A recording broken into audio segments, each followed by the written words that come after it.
Alright, we're talking about Albert Pike today.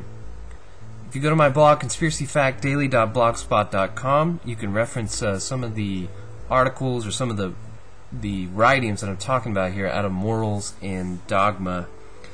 Now, what I'm doing here, Albert Pike, a lot of people have talked about Albert Pike. Why am I talking about Albert Pike? I'm coming from somebody who used to not believe all this stuff. I thought it was stupid, nonsensical, sensational, conspiracy theory, garbage. And when you start looking into the Illuminati and Freemasonry, there is a lot of garbage, a lot of just theories and ridiculous notions. And it's hard to discern what the truth is, and that's what I'm trying to do today, is just talk a little bit about Albert Pike and Morals and Dogma and kind of pierce through all the nonsense. Now, Albert Pike mentioned Lucifer again.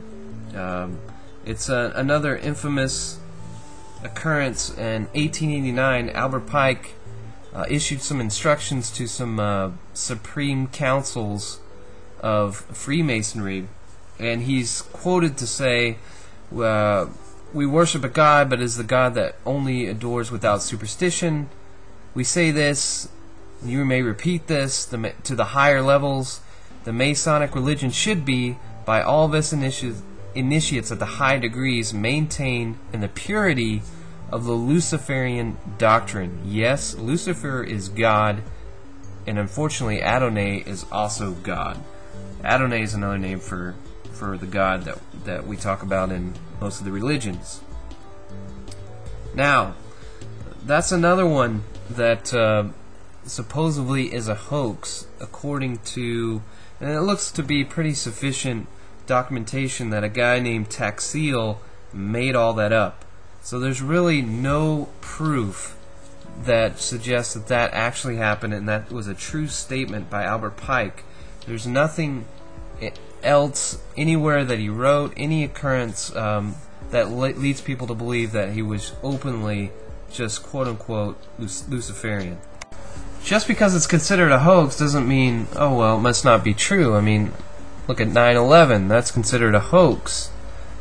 So in this situation, though, I kind of just have to let it go because there's no way to prove it. You know, with something like the protocols of Zion, yes, it's considered a hoax, but you can just look at it. It was written 100 years ago, and everything's happened. So it's a legitimate document. Whether it's a hoax, it doesn't really matter. But like I said, all you got to do is read Morals and Dogma. There's 500 pages. And in that 500 pages, there's a lot of interesting things said. And people claim that Freemasonry is a Christian society. And there is so much in that 500 pages that suggests that it is absolutely not. And the biggest piece of knowledge that Freemasonry looks up to, the hidden knowledge, the hidden truth, is the Kabbalah. And let me just share this phrase from the document. Masonry is a search after light. That search leads us directly back, as you see, to the Kabbalah. So the Kabbalah is all over. I mean, I think I looked it up once and it's used like 140 times in this document.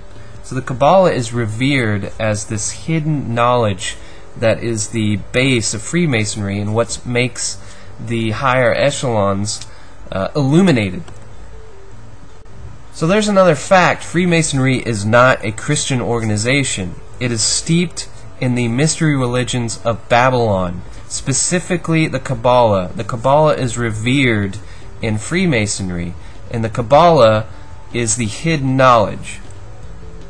So another fact is, not only is it not a Christian organization, but it's actually very anti-Christian. It's derogatory to Scripture and Christians.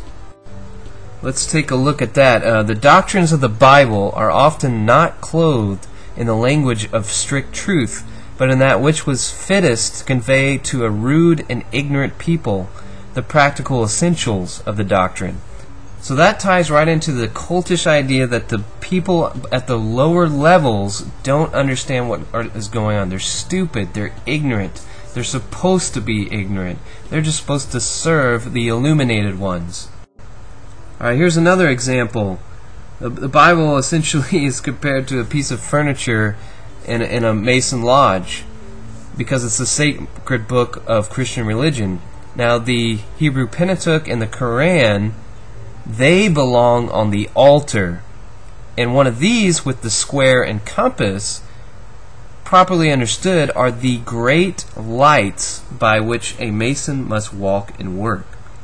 So there again, the Bible is not well thought of in Masonry. A lot more to cover, but I want to leave you with this. Go to my blog, conspiracyfactdaily.blogspot.com. Check out the link for Madame Blavatsky. She was a Freemason, and she was openly Luciferian. She even had a magazine called Lucifer that I'm linking to there. You can actually read the magazine. Very insightful and illuminating. Alright, so those were some facts about Albert Pike and Freemasonry. We'll keep going over this. Truth has no agenda.